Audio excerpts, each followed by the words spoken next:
Locking cells in an Excel spreadsheet can prevent any changes from being made to the data in those particular cells.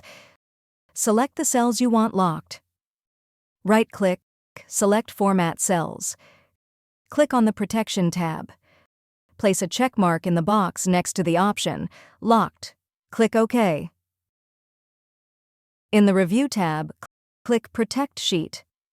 Place a check mark next to Protect Worksheet and contents of locked cells. Enter a password. Click OK.